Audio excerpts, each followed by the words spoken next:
All right, we're going to change things up a bit here on Fantasy Baseball today. I've got Pat Mayo in here with us today. We're going to talk a little bit about Joey Votto and the Joey Votto phenomenon.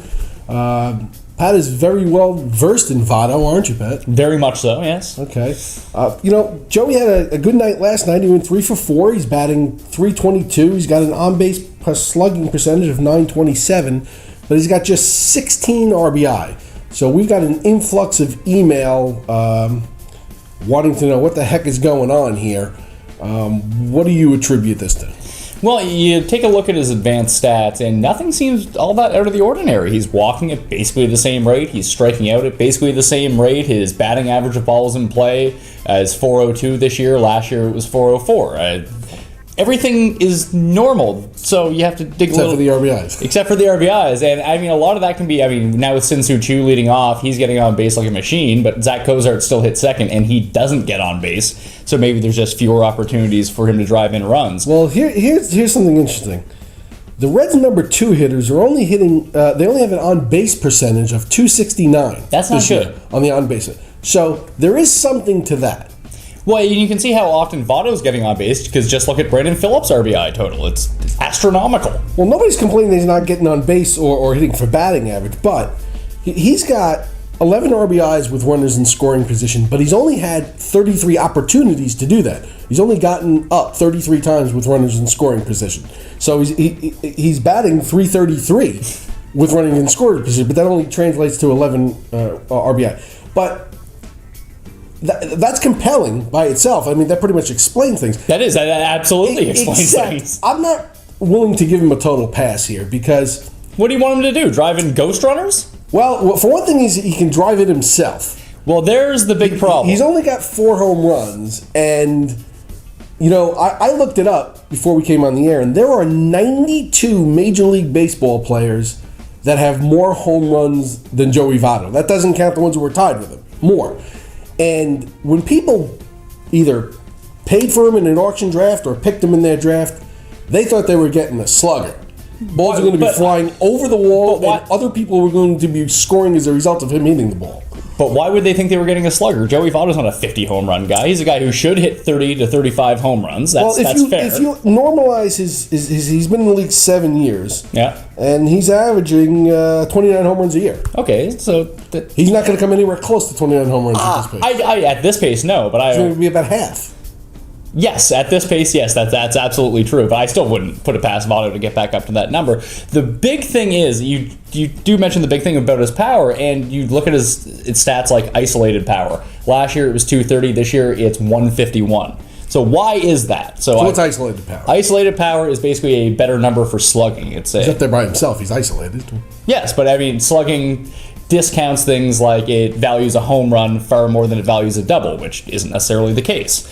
It's not a double isn't worth half of what a home run is in terms of power. That's just false. But it's something we've accepted for a long time, and slugging percentage is just much easier to understand because it works on a 1, 2, 3, 4 level. But it doesn't really tell you the whole story. Isolated power, much better stat for doing that. But why? Why is it so low? Because even if you look at his slugging, 567 last year, 473 this year. Where is it coming from? First thing I always look at, fly ball to home run rate. How far out of whack is that? Because that's a number that tends to normalize over time, around league average, regardless of who it is.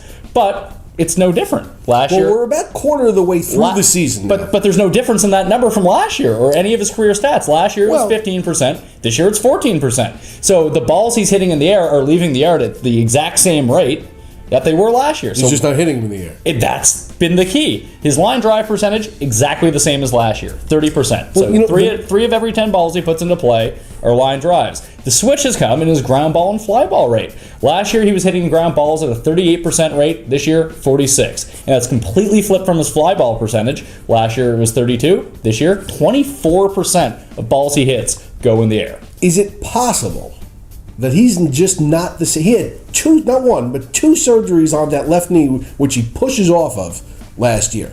Is it possible he's not the same player, no longer going to be the same player that he was early on in his career? Because last year, 14 home runs, 56 RBIs, he did play in 70% of the games. even if you extrapolate that out and said he played the whole year, he's still way below what he was before.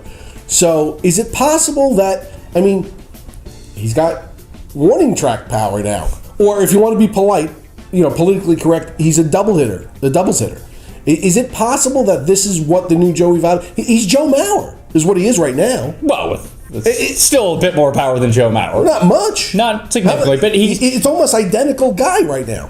He should have the power potential. Including the average. To hit. He should have the power potential to hit more. I'm not going to say that he's a completely different player than he was. I still believe that he gets back up to his regular power marks. He just needs to switch his approach at the plate. And it all boils down to the ground ball to fly ball ratio. All right, that's what it completely boils down to. His approach at the plate. Now, we always walked it. His career average is 98 walks. He's on pace for 132. That's a third more. Maybe he should be swinging the bat more. Well, in terms of fantasy baseball, yeah, probably so. But in terms of real baseball, God, no. Well, you want to be getting on base. We're playing fantasy, though. I understand that. But fantasy players want to know what to do with it. I understand that, but in terms of real baseball, what he's doing is more effective. He's not even on pace for as many doubles as his career average. He's averaging 43 doubles a year. He's on pace for 32. Okay, that's fine. It's because he's hitting the ball on the ground, not in the air. Total bases, he averages 318. He's on base for 276. Is it possible that left knee is really zapped all his power? I don't think so. I just think it's completely attributable to him hitting the ball on the ground versus him hitting the ball in the air. First base, he's Rod Carew. Okay. But there's no power. Rod had no power. Look, he's still going to get... I think he's still going to get 25-plus home runs. That means he's going to go on a surge here. Eventually, these numbers are going to go back to what he's done in every other year of his career based on just the small sample size. He's hitting too many balls on the ground opposed to the air. That's what it comes down to. 37 home runs and 113 RBIs, won himself an MVP. He's never going to hit 37 home runs again. It was like that. If you want to compare him to Mauer, it's like Mauer's MVP year. He's not going to approach 30 home runs again. But roll on roids that year, everybody. I have no idea. Maybe it was an outlier year for that. But his power should normalize in the 25 to 30 home run range. So, if you when you drafted him, do you have him? I do. You do. When you picked him, what was your expectation? What was the baseline numbers? Any team that I started Votto with, I built my team around average, and that's something that he's still contributing in a big way. He's still an elite source of runs, which is huge. And by the end of the year, he's going to end up with close to 7-8 steals, something like that. So that's great from a first baseman. And yeah, the RBI thing is the real killer. I mean, the home runs, they're eventually going to come. I'm not going to worry about that. But the RBI, if he's just simply not getting the chance to knock in runs, that number can't go anywhere. So that's something that does worry me. So hopefully they can find a number 2 hitter to slot in front of him that actually gets on base a little bit more than 25% of the time. Would you look to move him? No, absolutely not. I actually look to buy low on him right now. Really? Yeah, if people don't consider him to be a top 3 first baseman, they're out of their minds. So he is a top 3 first baseman, so you should get him on your team. Well, he's not performing like one. Well, from the average standpoint, he is. Well, no, look, there's little ebbs and flows during the course of the season. He's down in a valley. And he is scoring runs. And he's an elite source of runs. He's down in a valley right now, and eventually he's going to go back to a peak. But if he can play all 162 games or even 145 games, he's going to be a top three first baseman. So I have no problem with that. I have no worries about Joey Votto. I just don't think he's the same player going forward. He's got all those great attributes you said, but he's not the one that I thought he was going to be coming into the season.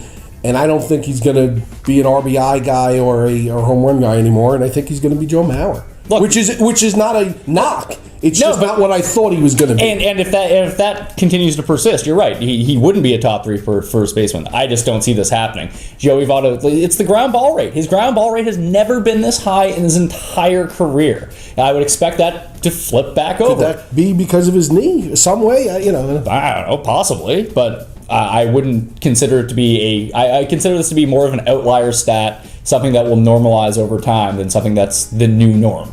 If this trend continued for the entire season, going into next year's draft, if you were considering keeping him or whatever it was, would you then change your opinion Or would it still be an anomaly to you? At what point is it no longer an anomaly? I would like to see an entire season worth of data before I would make some sort of judgment. But yeah, if this trend continues and he's now more of a ground ball hitter than a fly ball hitter, then you would have to reassess his value heading into next year. He would still be a top 30 player just because he donates so much in average, so much in runs, and the steals at first base. And it's not like he's going to hit 5 home runs this year. Right. He's going to, even if he hits 15 and he drives in 80 but still scores 110 runs and hits 330, that's still a very valuable player. You're looking at basically a better version of Adrian Gonzalez, someone who went in the top 30 this year. Right. It's better than Ike Davis. A little bit better than Ike Davis.